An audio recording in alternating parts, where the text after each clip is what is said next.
everybody doing?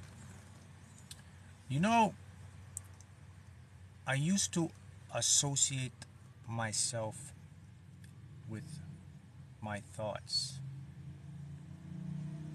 and I figured out what it all comes down to. Now imagine if you can separate yourself from your thoughts. Now, that's very profound and very powerful. Because you see, what my thoughts used to do to me, my thoughts used to make me think that I am the thought.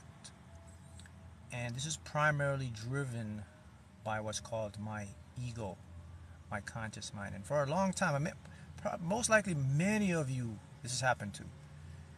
And for a long time, I associated myself with my thoughts. And then what happens is when you associate yourself with your thoughts, guess what? A lot of your thoughts, well, a lot of your thoughts aren't positive thoughts. A lot of your thoughts are negative thoughts. So you're going to spend a lot of time going up and down, up and down. Someone says we are the observer of the thoughts. Yes, and that was the profound awakening. That once I realized that, wait a minute, I cannot be this because I'm observing this. If I was this, I cannot observe it. I would just be that thing. Let me repeat that. It's very profound. You cannot be the thing that you are observing. If you were the thing you were observing, you cannot observe. You will just be in it, feeling it. So the fact that I can be aware of it shines a big light, shows me that, and shows you too that you are not your thoughts. So here's the next profound one that came in. All right. Am I thinking these thoughts?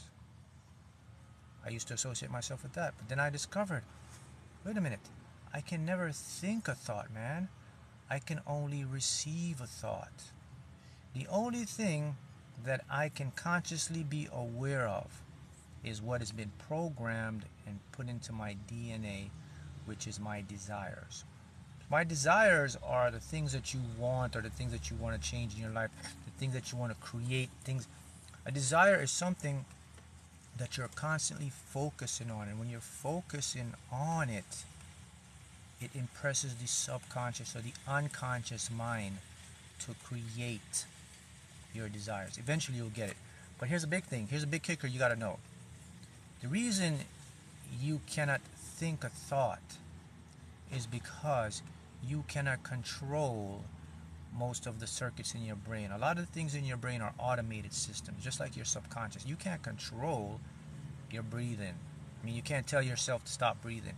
You don't control the metabolic states. You don't control when the cells divide. You don't control how your food digests. You don't control the body temperature up and down. Your body is automated, and so is your brain. Okay, for example, when you get stressed, the body goes into the fight or flight, the limbic system. The reason why so many people suffer from stress, because we can't control it. The body just reacts. After we react from the stress, we can calm ourselves down, but the body may still be in a shock. Because sometimes it may take weeks, months for the body to calm back down. So, with that being said, and this is the big thing you gotta understand, we receive thoughts based on the vibration or frequency we're in. That explains, and I was thinking to myself, wow, this is profound. Now it explains why sometimes I'll just be chilling and then I have this negative thought that I wasn't even thinking. I was like, where's this thought coming from? Where did this thought come from? Like, I wasn't even thinking this thought. I'm like, where's this negative thought coming? So, and then I figured out, okay, so why is it that I receive these thoughts? Well, now I started to dig deeper. Well, it goes to how I'm feeling in a particular moment. In every particular moment, my body is going through different states of feelings. Some of them I can control, some of them I can't. Some of them are hormonal, anything. But you'll go into like a negative trance, you go into a positive trance. So, what happens is I started to become more aware in the moment of how I feel. And someone made a great point here, says raise that vibration. That's correct. The next secret to this stuff is the vibration and the awareness. How do I elevate my vibration? Now, the key point is this. You can't always be positive. Positive thinking is not just going to do it every day. You're human. You're in a 3D world. So you're going to experience ups and downs. So the key for this stuff is quality versus quantity. You get that? It's more about when you're in a particular moment and when you get a particular feeling. If you get a feeling of goodness, happiness, lock on to that feeling in that moment and then let it go. If you're in a negative state, observe that feeling, let it go. But look, the big kicker is this. I have this illusion and you have this illusion of a self that doesn't exist. And that self, you can't find it in the brain. Neuroscience can't find the self. There's no particular location in your brain that says you are Mark, you are John, you are this. All of that was a concoction of your ego. The ego uses pattern recognition. That's the brain. You have the right and the left, okay? Pattern recognition of that brain. And what that brain does is sees pattern recognition and it uses it to keep you safe for survival. And that's where it drives the limbic system and it creates the fear and all of this thing. But the trick is how the brain tricks you and the mind tricks you, because you don't even know this. You automatically assume you are this person. You are not. There is no self. There is no you. You are the observer. You are what you call the pure consciousness.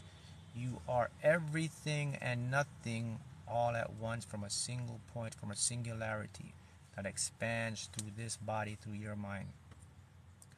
You literally have the ability to shift and change your life into any direction you want. But the first thing you must do, you have to learn, you have to disassociate from the self. Man, how do I disassociate from the self, man? I mean, I'm tied to myself. Well, when you're tied to the self, that's where you're going to be tied to struggles, problems, fear, doubt, worry, all negativity. Everything is tied to the self because the ego knows it will die. The true self knows it cannot die. So when the ego knows it will die one day, it will do everything in its power to protect itself. And that's where you have the fear and the doubt. Your mind will try to fight against what is inevitable. Your mind will try to keep you from making the correct decision, from taking that risk that will change your life, from changing your comfort zone. It will do that. It will limit itself and it uses the fear because it's always fearing the future. That's why it creates the future, because it wants to get ahead, because it thinks, it knows it has a limited time. But the true self, who you are, that pure consciousness of existence that permeates through all of you, that can never die. That energy must go back to the source, and then the energy must configure and come back into a new source, a new person, a new reality, a new parallel universe, a new whatever. But we do know this now through neuroscience and quantum physics, that who you are is more than the self. All right, man. So how can I use this stuff to manifest? Well, you have to learn to live in the observer reality. You have to learn to exit the self and become the observer of the self. Most people are the self, When you are the self, you have limitation. When you are the observer, you are unlimited. Let me repeat that. When you are yourself, you have limitation. When you are the observer, you are unlimited. Let that sink in. Write that down if you want. Okay? Now, the observer versus the self. The observer is that person or that being or that awareness that can see the entire field. Hey, how are you doing today? The self is that person that can see part of the field, the ego. The self can't see how your manifestation or your desires are going to come into existence. The observer can see that beyond, and the observer is connected to you, which is the subconscious mind. Okay, Mark, what is the observer in short term? Okay, here, let me make it simple. You hear the word higher self? That's the observer. Your higher self, you can call it higher self observer. But you are the one watching this play. You are the one experiencing what's happening in the body. That's right. You have to become observer of the self. You cannot be the self. Now look, people say, well, man, I don't know how I'm going to do this, man. I'm so used to my name and my this and my that. Okay, let me show you how you're going to do this stuff.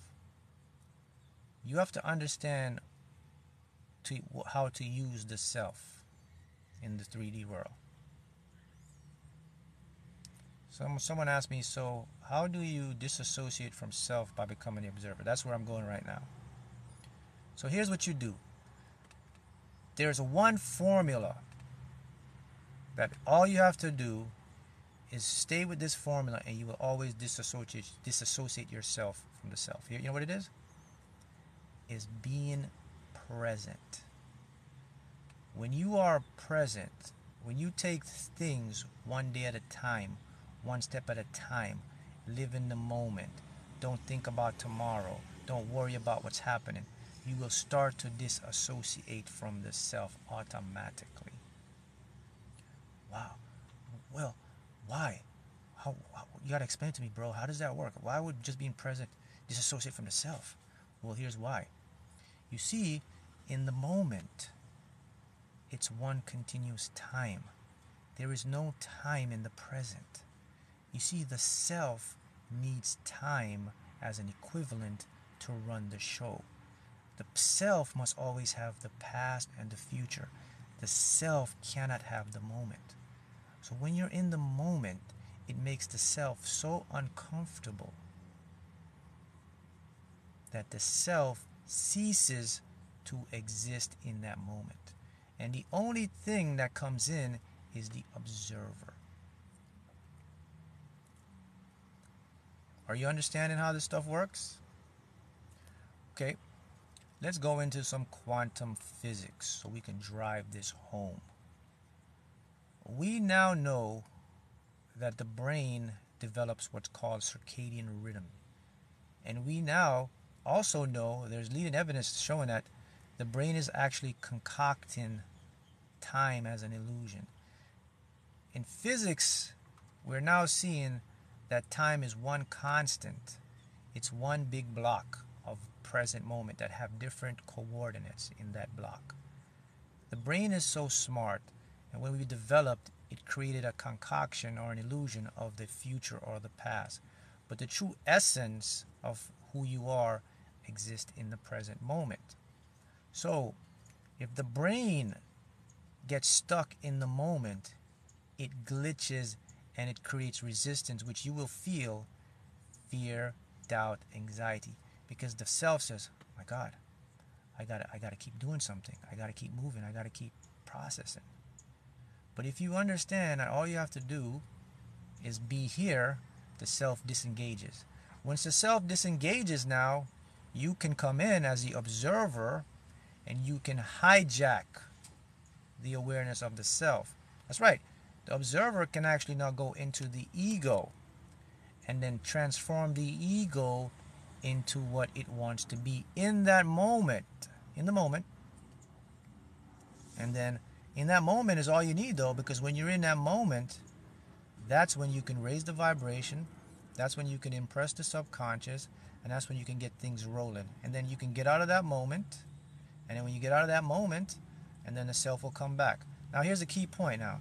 You can never totally disassociate from the self. When you disassociate from the self, it's by a moment, by a moment, by a moment. So I have to make it clear, you cannot kill the self, you cannot kill the ego, because you need the self to navigate, to observe. The self actually does some good things as well. The self can actually help you to make decisions, to dream, to visualize. That's all good. But the main problem with the self is the suffering, the doubt, the worry, the limitation, the lack, the unworthiness. It's to show you that you aren't good enough. That's the issue with the self. The self takes on so much problems. The self cares about what other people think about it. The self cares about the self is all about the pride. It's all about the me. It's never about the whole. The self is about the limitation. The self is about the past, your failures, what you're not good at. Think about that. All of you experience that. Imagine if all of you could get out of the self and become your true, authentic self. How much better. And that's right. Someone here makes a great point. Let me see who this is. This is Mayor Marie. Mayor Marie makes a good point. And here's what she says. The body keeps score. That's right. The thing people don't understand is this. When we have these thoughts, they affect us and they go away, but the emotional trauma stays in the body. The body remembers. Your body is our self-remembering system. That's why you have circadian rhythm. That's why you can go to bed and wake up at the same time. That's why certain times of the day your food digests. The body keeps a rhythm of this stuff, man. And then these emotions, they get trapped into our body and they express themselves in all type of ways. Stress, anxiety, depression, all these things happen to our body, and we say, man, like, what my body's doing all this? Because the body stores the trauma based on that subconscious mind that brought that stuff in, and it all comes by it from the self. But look, the big picture is that you guys have to get from this stuff is this. You don't create thoughts. You receive thoughts based on what you're feeling. And when you receive a thought, you are not the thought. You are the observer of that thought. Now, if it's a thought that resonates with you, then what you do is you can now tune into the thought. When you tune into the thought, that's called impressing the subconscious. Good morning, how are you doing? Good morning, Mark. Thank you. Mark, I used your videos to win last year and won again this year. Yes, the lottery. Now, look, the power of using, like when you're in the self, man, there's so much stuff you can create, man. That's when magic happens. That's when you can manifest. When you're out of the self, when you become your observer, that's when reality is a totally different game. And reality is a totally different game. And, I mean, I just want to, let me see here, just to give you guys some idea of how powerful this is. So you know, if you watch my videos, you know my story. I won the lottery a few times, and I used the mind and consciousness to win and keep winning the lottery, and to show that the reality we live in is just an illusionary reality. That anything you want, you can create, and it's all about understanding the basic premise of what reality is, how it works. And the first thing you have to understand, reality is not a physical construct like they showed you. There is no physical construct about reality. It's all an immaterial construct, and that's the biggest thing for people to understand. And that's the tool I use when people call it hack the lottery or to win the lottery. And look, I'm going through my lottery thing here right now. So look, I'll show you. This is a ticket right here. This is a $1,000 winner. This was yesterday, right? There's another ticket right here. Yesterday, and I haven't gone yet. This one is $5,000 winner. I haven't cashed it in yet. So I got $6,000 right now. Let's see. Oh, I haven't even gone through all the other tickets. I haven't checked them yet. But those are just two. I just checked. And when I see those two, I was like, okay, I'll check. Probably get next week. How do I do this stuff? Well, because I constantly disassociate myself. See, I just got to use the word myself to make you understand. From the self. So this is my little folder with my tickets. And the beauty is, just to show you something. The lottery is just like a concept to show, but this can be used in any part of your life. You can use this to improve your business, improve your life, more money, more prosperity, whatever you want. Because as I said before, the observer knows the field. So for example, with the lottery, to me, I can go to bed and I can relax and visualize, and then my observer will show me where to go buy my ticket. That's what I do. It'll pop the story in my head. I'll walk in there and I'll say, give me that Gold Rush. Give me that 500 times X. Whatever comes in, and I buy the ticket. And I win.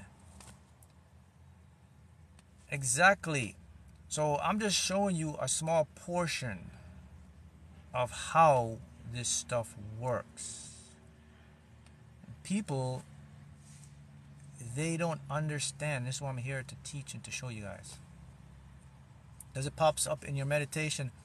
No. So what I do is like I guess you could call it meditation. What I basically do is I just close my eyes and I just envision places I've been before, like different stores I've been before. And I'm just flashing them like this in my head. And then what happens is when something pops, when I'm flashing, it just starts to flash by itself. Like one store just comes in and I was like, okay, so that's where I know where to go. And when I go to that store, I don't know what I'm going to get. I don't even know. I just know to go there. But when I do go there, the next part of the information gets downloaded to me, and that's when I get the ticket. So, I mean, but that's how all this stuff works. You see, the observer, the higher self, gives you information on a need-to-know basis. It's not going to give you the whole game plan because the self can't handle it. See, the observer have to work with the self because it knows the self is limited, so it can't just push everything on you. So because it knows the self can't handle all that stuff, so it gives you information on a need-to-know basis. But look, for you to do this stuff, to get anything you want, you have to be present. I mean, I have to practice that. It's something I'm doing and something I'm continuing, something you must learn to do is be present. Every single moment is a new moment. Nothing stays the same. If you had a bad day yesterday, it doesn't mean it's going to be a bad day today. You got to remember that. So you got to mean that. That means whenever you get up, live in that moment. The self will try to bring in the worries and the problems that take us out of the moment. You don't get taken out of the moment. You get existing and you live in the moment. When you're in the moment, magic happens. When you're out the moment, self happens. So you don't want to be always associated with the self. See how it works? So those are just some quick tips that I want to leave you with today. And I will catch you guys again on another live. Thank you.